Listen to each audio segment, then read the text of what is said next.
Chapter 19. The Third Attack. Now that this treasure, which had so long been the object of the abbé's meditations, could ensure the future happiness of him whom Faria really loved as a son, it had doubled its value in his eyes, and every day he expatiated on the amount, explaining to Dante all the good which, with 13 or 14 millions of francs, a man could do in these days to his friends, and then Dante's countenance became gloomy, for the oath of vengeance he had taken recurred to his memory, and he reflected how much ill in these times a man with 13 or 14 million could do to his enemies. The abbé did not know the island of Monte Cristo, but Dante knew it, and had often passed it, situated 25 miles from Pianosa, between Corsica and the island of Elba, and had once touched there. This island was, always had been, and still is, completely deserted. It is a rock of almost conical form, which looks as though it had been thrust up by volcanic force from the depths to the surface of the ocean. Dante drew a plan of the island for Faria, and Faria gave Dante advice as to the means he should employ to recover the treasure. But Dante was far from being as enthusiastic and confident as the old man. It was past a question now that Faria was not a lunatic, and the way in which he had achieved the discovery, which had given rise to the suspicion of his madness, increased Edmond's admiration of him. But at the same time Dante could not believe that the deposit, supposing it had ever existed, still existed, and though he considered the treasure as by no means chimerical, he yet believed it was no longer there. However, as if fate resolved on depriving the prisoners of their last chance, and making them understand that they were condemned to perpetual imprisonment, a new misfortune befell them. The gallery on the seaside, which had long been in ruins, was rebuilt. They had repaired it completely, and stopped up with vast masses of stone the hole Dante had partly filled in. But for this precaution, which it will be remembered the abbé had made to Edmond, the misfortune would have been still greater, for their attempt to escape would have been detected, and they would undoubtedly have been separated. Thus a new, a stronger and more inexorable barrier was interposed to cut off the realization of their hopes. "You see," said the young man with an air of sorrowful resignation to Faria, "that God deems it right to take from me any claim to merit for what you call my devotion to you. I have promised to remain forever with you, and now I could not break my promise if I would. The treasure will be no more mine than yours, and neither of us will quit this prison. But my real treasure is not that, my dear friend, which awaits me beneath the sombre rocks of Monte Cristo. It is your presence, our living together 5 or 6 hours a day, in spite of our jailers. It is the rays of intelligence you have elicited from my brain, the language you have implanted in my memory, and which have taken root there with all their philological ramifications.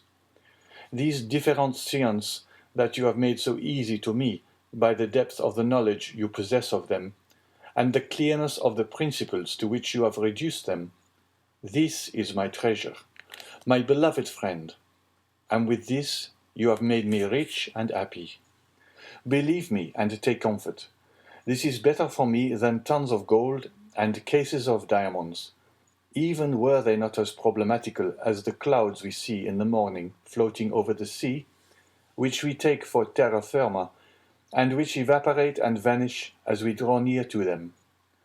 To have you as long as possible near me, to hear your eloquent speech, which embellishes my mind, strengthens my soul, and makes my whole frame capable of great and terrible things, if I should ever be free, so fills my whole existence, that the despair to which I was just on the point of yielding when I knew you has no longer any hold over me.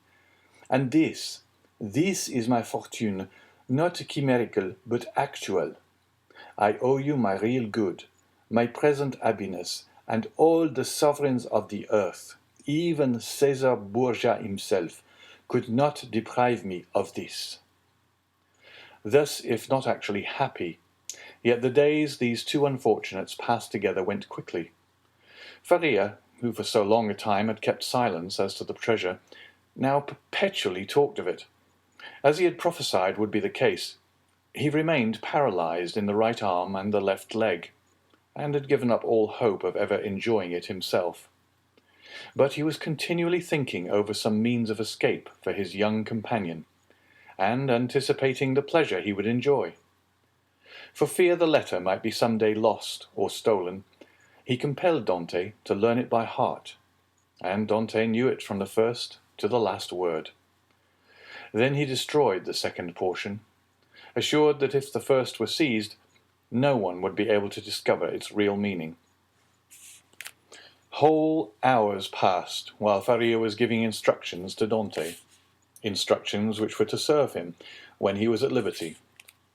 Then, once free from the day and hour and moment when he was so, he could have but only one thought, which was to gain Monte Cristo by some means, and remain there alone under some pretext which would arouse no suspicions, and once there, to endeavour to find the wonderful caverns, and search in the appointed spot, be it remembered, being the farthest angle in the second opening.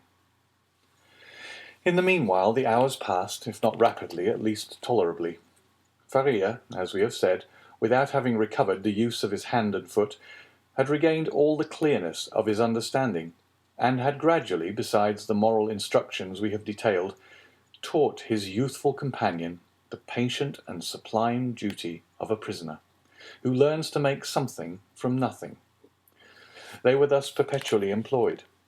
Faria, that he might not see himself grow old; Dante, for fear of recalling the almost extinct past, which now only floated in his memory like a distant light wandering in the night. So life went on for them, as it does for those who are not victims of misfortune, and whose activities glide along mechanically and tranquilly beneath the eye of Providence. But beneath his superficial calm, there were in the heart of the young man, and perhaps in that of the old man, many repressed desires, many stifled sighs, which would vent when Faria was left alone, and when Edmond returned to his cell. One night, Edmond awoke suddenly, believing that he heard someone calling him. He opened his eyes upon utter darkness. His name, or rather a plaintive voice which essayed to pronounce his name, reached him. He sat up in bed, and a cold sweat broke out upon his brow. Undoubtedly the call came from Faria's dungeon. "Alas," murmured Edmond, "can it be?" He moved his bed, drew up the stone, rushed into the passage, and reached the opposite extremity. The secret entrance was open. By the light of the wretched and wavering lamp of which we have spoken, Dante saw the old man, pale, but yet erect, clinging to the bedstead. His features were writhing with those horrible symptoms which he already knew, and which had so seriously alarmed him when he saw them for the first time. "Alas, my dear friend," said Faria in a resigned tone, "you understand, do you not?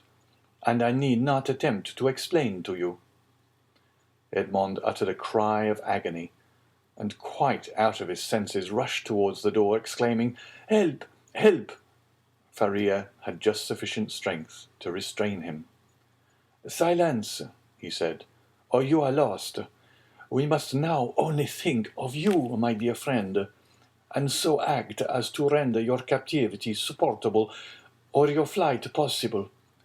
It would require years to do again what I have done here, and the results would be instantly destroyed if our jailers knew we have communicated with each other. Besides, be assured, my dear Edmond, the dungeon I am about to leave will not long remain empty. Some other unfortunate being will soon take my place, and to him you will appear like an angel of salvation. Perhaps he will be young, strong, and enduring like yourself, and will aid you in your escape, while I have been but a hindrance. You will no longer have half a dead body tied to you as a drag to all your movements. At length Providence has done something for you. He restores to you more than he takes away, and it was time I should die." Edmond could only clasp his hands and exclaim, "Oh, my friend, speak not thus!" And then resuming all his presence of mind, which had for a moment staggered under this blow, and his strength which had failed at the words of the old man, he said, "Oh, I have saved you once, and I will save you a second time." And raising the foot of the bed, he drew out the phial, still a third filled with the red liquor. "See," he exclaimed, "there remains still some of the magic draught. Quick, quick, tell me what I must do this time. Are there any fresh instructions? Speak, my friend, I listen." "There is not a hope," replied Faria, shaking his head. "But no matter. God wills it that man whom he has created, and in whose heart he has so profoundly rooted the love of life, should do all in his power to preserve that existence, which, however painful it may be, is yet always so dear." "Oh, yes, yes," exclaimed Dante, "and I tell you that I will save you yet." "Well, then, try. The cold gains upon me. I feel the blood flowing towards my brain. These horrible chills, which make my teeth chatter and seem to dislocate my bones, begin to pervade my whole frame. In 5 minutes the malady will reach its height, and in a quarter of an hour there will be nothing left of me but a corpse." "Oh!" exclaimed Dante, his heart wrung with anguish. "Do as you did before, only do not wait so long.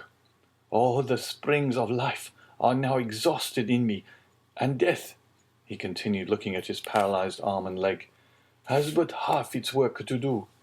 If after having made me swallow 12 drops instead of 10, you see that I do not recover, then pour the rest down my throat. Now lift me on my bed, for I can no longer support myself." Edmond took the old man in his arms and laid him on the bed. "And now, my dear friend," said Faria, "sole consolation of my wretched existence, you whom heaven gave me somewhat late, but still gave me a priceless gift, and for which I am most grateful. At the moment of separating from you forever, I wish you all the happiness and all the prosperity you so well deserve, my son. I bless thee." The young man cast himself on his knees, leaning his head against the old man's bed. "Listen now to what I say in this my dying moment. The treasure of the Spadas exists. God grants me the boon of vision unrestricted by time or space. I see it in the depths of the inner cavern. My eyes pierce the inmost recesses of the earth, and are dazzled at the sight of so much riches. If you do escape, remember that the poor abbé, whom all the world called mad, was not so. Hasten to Monte Cristo, avail yourself of the fortune, for you have indeed suffered long enough." A violent convulsion attacked the old man. Dante raised his head and saw Faria's eyes injected with blood. It seemed as if a flow of blood had ascended from the chest to the head. "Adieu, adieu," murmured the old man, clasping Edmond's hand convulsively. "Adieu." "Oh, no, no, not yet," he cried. "Do not forsake me. Oh, succor him. Help, help, help." "Hush, hush," murmured the dying man, "that they may not separate us, if you save me." "You are right. Oh, yes, yes, be assured I shall save you. Besides, although you suffer much, you do not seem to be in such agony as you were before." "Do not mistake. I suffer less because there is in me less strength to endure. At your age, we have faith in life. It is the privilege of youth to believe and hope. But old men see death more clearly. Oh, 'tis here, 'tis here, 'tis over. My sight is gone, my senses fail. Your hand, Dante. Adieu, adieu." And raising himself by a final effort, in which he summoned all his faculties, he said, "Monte Cristo, forget not, Monte Cristo." And he fell back on the bed. The crisis was terrible. and a rigid form with twisted limbs, swollen eyelids, and lips flecked with bloody foam, lay on the bed of torture in place of the intellectual being who so lately rested there. Dante took the lamp, placed it on a projecting stone above the bed, whence its tremulous light fell with strange and fantastic ray on the distorted countenance and motionless, stiffened body. With steady gaze he awaited confidently the moment for administering the restorative. When he believed that the right moment had arrived, he took the knife, pried open the teeth which offered less resistance than before, counted one after the other 12 drops, and watched. The phial contained perhaps twice as much more. He waited 10 minutes, a quarter of an hour, half an hour. No change took place. Trembling, his hair erect, his brow bathed with perspiration, he counted the seconds by the beating of his heart. Then he thought it was time to make the last trial, and he put the phial to the purple lips of Faria, and without having occasion to force open his jaws, which had remained extended, he poured the whole of the liquid down his throat. The draught produced a galvanic effect. A violent trembling pervaded the old man's limbs. His eyes opened until it was fearful to gaze upon them. He heaved a sigh which resembled a shriek, and then his convulsed body returned gradually to its former immobility, the eyes remaining open. Half an hour, an hour and a half elapsed, and during this period of anguish Edmond leaned over his friend, his hand applied to his heart, and felt the body gradually grow cold, and the heart's pulsation become more and more deep and dull, until at length it stopped. The last movement of the heart ceased. The face became livid. The eyes remained open, but the eyeballs were glazed. It was 6 o'clock in the morning. The dawn was just breaking, and its feeble ray came into the dungeon, and paled the ineffectual light of the lamp. Strange shadows passed over the countenance of the dead man, and at times gave it the appearance of life. While the struggle between day and night lasted, Dante still doubted. But as soon as the daylight gained the preeminence, he saw that he was alone with a corpse. Then an invincible and extreme terror seized upon him, and he dared not again press the hand that hung out of bed. He dared no longer to gaze on those fixed and vacant eyes, which he tried many times to close, but in vain. They opened again as soon as shut. He extinguished the lamp carefully, concealed it, and then went away, closing as well as he could the entrance to the secret passage by the large stone as he descended. It was time, for the jailer was coming. On this occasion he began his rounds at Dante's cell, and on leaving him he went on to Faria's dungeon, taking thither breakfast and some linen. Nothing betokened that the man knew anything of what had occurred. He went on his way. Dante was then seized with an indescribable desire to know what was going on in the dungeon of his unfortunate friend. He therefore returned by the subterraneous gallery, and arrived in time to hear the exclamations of the turnkey, who called out for help. Other turnkeys came, and then was heard the regular tramp of soldiers. Last of all came the governor.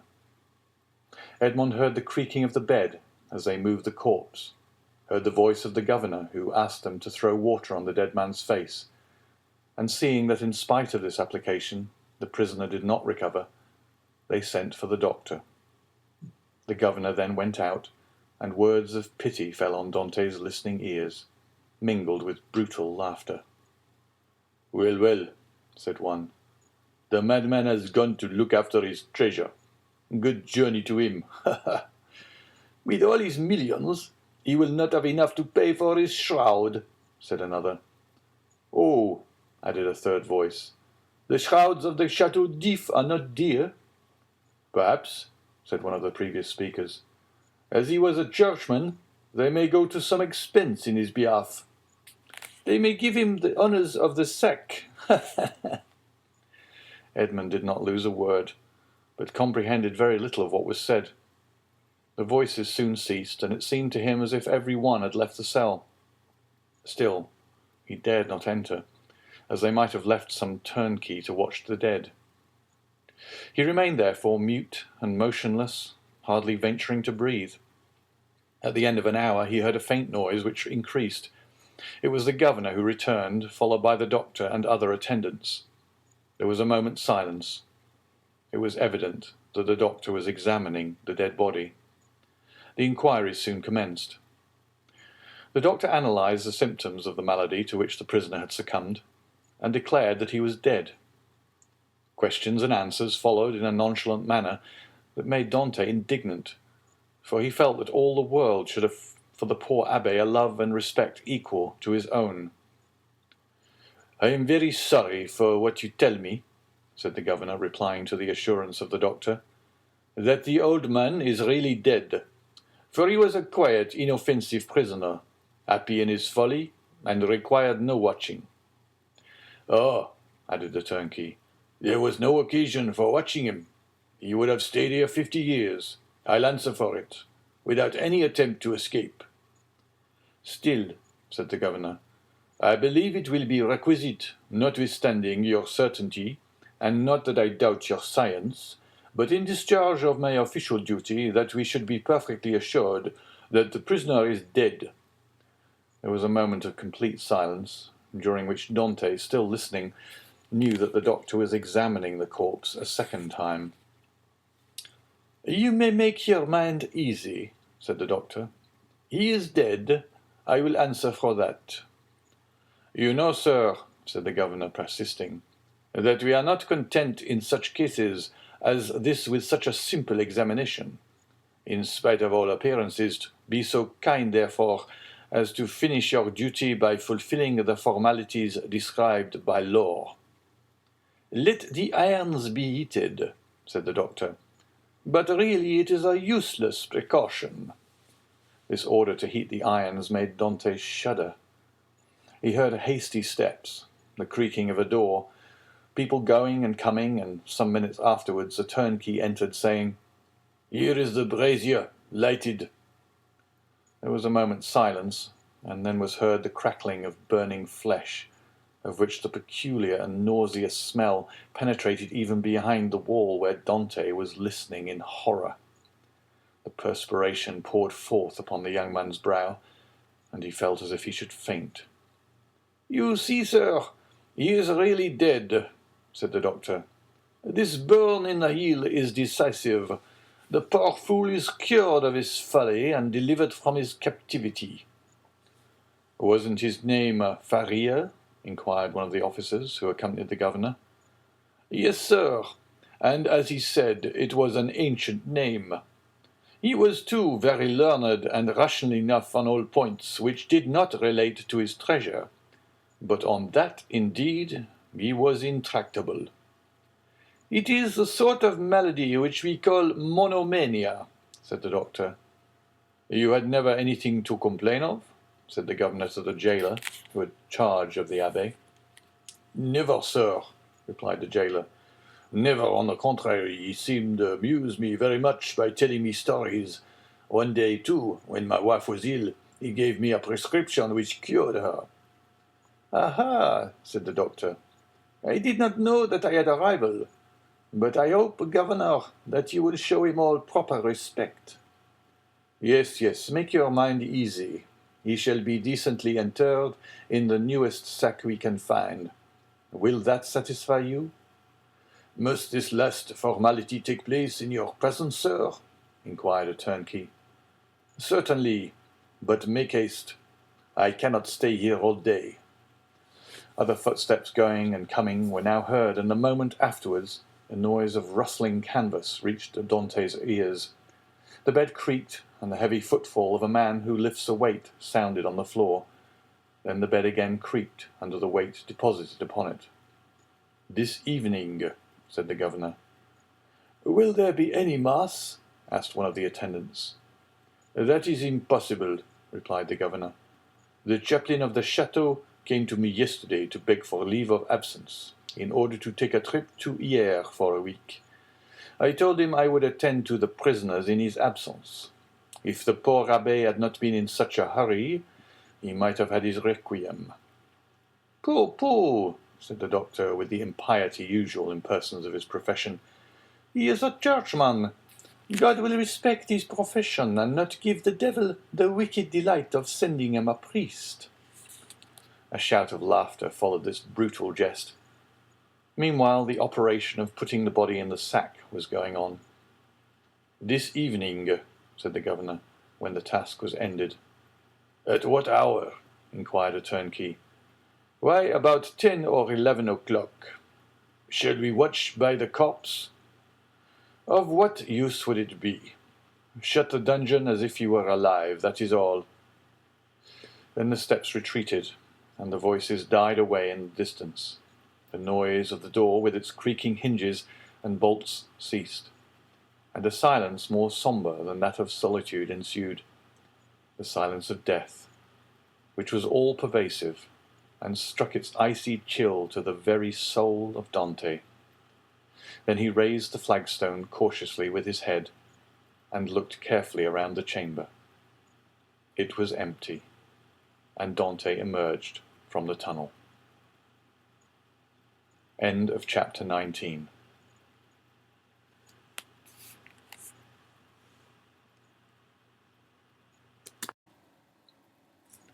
Chapter 20. The Cemetery of the Château d'If. On the bed, at full length and faintly illuminated by the pale light that came from the window, lay a sack of canvas, and under its rude folds was stretched a long and stiffened form. It was Faria's last winding sheet. A winding sheet which, as the turnkey said, cost so little. Everything was in readiness. A barrier had been placed between Dante and his old friend. No longer could Edmond look into those wide open eyes which had seemed to be penetrating the mysteries of death. No longer could he clasp the hand which had done so much to make his existence blessed. Faria, the beneficent and cheerful companion with whom he was accustomed to live so intimately, no longer breathed. He seated himself on the edge of that terrible bed, and fell into melancholy and gloomy reverie. Alone, he was alone again condemned to silence, again face to face with nothingness. Alone! Never again to see the face, never again to hear the voice of the only human being who united him to earth.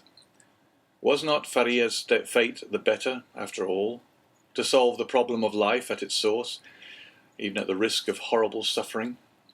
The idea of suicide, which his friend had driven away, and kept away by his cheerful presence, now hovered like a phantom over the abbé's dead body.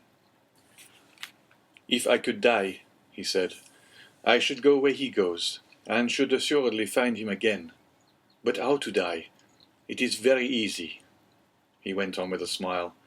"I will remain here, rush on the first person that opens the door, strangle him, and then they will guillotine me." But excessive grief is like a storm at sea where the frail bark is tossed from the depths to the top of the wave.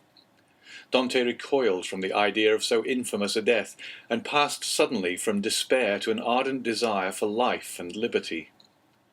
"Die? Oh no," he exclaimed, "not die now, after having lived and suffered so long and so much. Die? Yes, had I died years ago, but now to die would be indeed to give way to the sarcasm of destiny. No, I want to live. I shall struggle to the very last. I will yet win back the happiness of which I have been deprived. Before I die, I must not forget that I have my executioners to punish, and perhaps, too, who knows, some friends to reward. Yet they will forget me here, and I shall die in my dungeon like Faria." As he said this, he became silent and gazed straight before him, like one overwhelmed with a strange and amazing thought. Suddenly he arose, lifted his hand to his brow as if his brain were giddy, paced twice or thrice round the dungeon, and then paused abruptly by the bed. "Just God," he muttered, "whence comes this thought? Is it from thee? Since none but the dead pass freely from this dungeon, let me take the place of the dead." Without giving himself time to reconsider his decision, and indeed that he might not allow his thoughts to be distracted from his desperate resolution, he bent over the appalling shroud, opened it with the knife which Faria had made, drew the corpse from the sack and bore it along the tunnel to his own chamber, laid it on his couch, tied around its head the rag he wore at night around his own, covered it with his counterpane, once again kissed the ice-cold brow, and tried vainly to close the resisting eyes which glared horribly, turned the head towards the wall so that the jailer might, when he brought the evening meal, believe that he was asleep, as was his frequent custom, entered the tunnel again, drew the bed against the wall, returned to the other cell, took from the hiding-place the needle and thread, flung off his rags that they might feel only naked flesh beneath the coarse canvas, and getting inside the sack, placed himself in the posture in which the dead body had been laid, and sewed up the mouth of the sack from the inside. He would have been discovered by the beating of his heart if by any mischance the jailers had entered at that moment. Dante might have waited until the evening visit was over, but he was afraid that the governor would change his mind and order the dead body to be removed earlier. In that case, his last hope would have been destroyed. Now his plans were fully made, and this is what he intended to do. If while he was being carried out the gravediggers should discover that they were bearing alive instead of a dead body, Dante did not intend to give them time to recognize him, but with a sudden cut of the knife he meant to open the sack from top to bottom, and profiting by their alarm, escape. If they tried to catch him, he would use his knife to better purpose. If they took him to the cemetery and laid him in a grave, he would allow himself to be covered with earth, and then, as it was night, the grave-diggers could scarcely have turned their backs before he would have worked his way through the yielding soil and escaped. He hoped that the weight of earth would not be so great that he could not overcome it. If he was detected in this and the earth proved too heavy, he would be stifled, and then, so much the better. All would be over. Dante had not eaten since the preceding evening, but he had not thought of hunger, nor did he think of it now. His situation was too precarious to allow him even time to reflect on any thought but one. The first risk that Dante ran was that the jailer, when he brought him his supper at 7 o'clock, might perceive the change that had been made, fortunately 20 times at least, from misanthropy or fatigue. Dante had received his jailer in bed, and then the man placed his bread and soup on the table and went away without saying a word. This time the jailer might not be as silent as usual, but speak to Dante, and seeing that he received no reply, go to the bed, and thus discover all. When 7 o'clock came, Dante's agony really began. His hand placed upon his heart was unable to redress its throbbings, while with the other he wiped the perspiration from his temples. From time to time, chills ran through his whole body and clutched his heart in a grasp of ice. Then he thought he was going to die. Yet the hours passed on without any unusual disturbance, and Dante knew that he had escaped the first peril. It was a good augury. At length, about the hour the governor had appointed, footsteps were heard on the stairs. Edmond felt that the moment had arrived, summoned up all his courage, held his breath, and would have been happy if at the same time he could have repressed the throbbing of his veins. The footsteps, they were double, paused at the door, and Dante guessed that the two gravediggers had come to seek him. This idea was soon converted into certainty when he heard the noise they made in putting down the hand-bier. The door opened and a dim light reached Dante's eyes through the coarse sack that covered him. He saw two shadows approach his bed, a third remaining at the door with a torch in its hand. The two men approaching the ends of the bed took the sack by its extremities. "He's heavy enough, thou, for an old thin man," said one as he raised the head. "They say every year adds £half to the weight of the bones," said another, lifting the feet. "Have you tied the knot?" inquired the first speaker. "What would be the use of carrying so much more weight?" was the reply. "I can do that when we get there." "Yes, you're right," replied the companion. "What's the knot for?" thought Dante. They deposited the supposed corpse on the bier. Edmond stiffened himself in order to play the part of a dead man, and then the party, lighted by the man with the torch, who went first, ascended the stairs. Suddenly he felt the fresh and sharp night air, and Dante knew that the Mistral was blowing. It was a sensation in which pleasure and pain were strangely mingled. The bearers went on for 20 paces, then stopped, putting the bier down on the ground. One of them went away, and Dante heard his shoes striking on the pavement. "Where am I?" he asked himself. "Really, he is by no means a light load," said the other bearer, sitting on the edge of the hand-barrow. Dante's first impulse was to escape, but fortunately he did not attempt it. "Give us a light," said the other bearer, "or I shall never find what I am looking for." The man with the torch complied, although not asked in the most polite terms. "What can he be looking for?" thought Edmond. "The spade, perhaps." An exclamation of satisfaction indicated that the gravedigger had found the object of his search. "Here it is at last," he said. "Not without some trouble, though."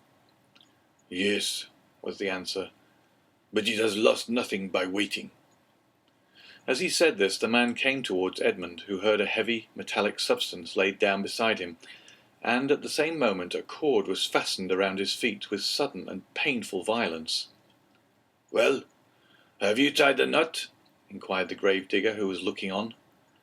"Yes, and pretty tight too, I can tell you," was the answer. "Move on, then." And the bier was lifted once more, and they proceeded. They advanced 50 paces farther, and then stopped to open a door, then went forward again. The noise of the waves dashing against the rocks on which the chateau is built reached Dante's ear distinctly as they went forward. "Bad weather," observed one of the bearers. "Not a pleasant night for a dip in the sea." "Why, yes. The abbé runs a chance of being wet," said the other, and then there was a burst of brutal laughter. Dante did not comprehend the jest, but his hair stood erect on his head. "Well, here we are at last," said one of them. "A little farther, said the other. "You know very well that the last was stopped on his way, dashed on the rocks, and the governor told us next day that we were careless fellows." They ascended 5 or 6 more steps, and then Dante felt that they took him one by the head and the other by the heels, and swung him to and fro. "1," said the gravediggers. "2, 3, and at the same instant Dante felt himself flung into the air like a wounded bird, falling with a rapidity that made his blood curdle. Although drawn downwards by the heavy weight which hastened his rapid descent, it seemed to him as if the fall lasted for a century. At last, with a horrible splash, he darted like an arrow into the ice-cold water, and as he did so he uttered a shrill cry, stifled in a moment by his immersion beneath the waves. Dante had been flung into the sea, and was dragged into its depths by a 36-pound shot tied to his feet. The sea is the cemetery of the Château d'If. End of chapter 20.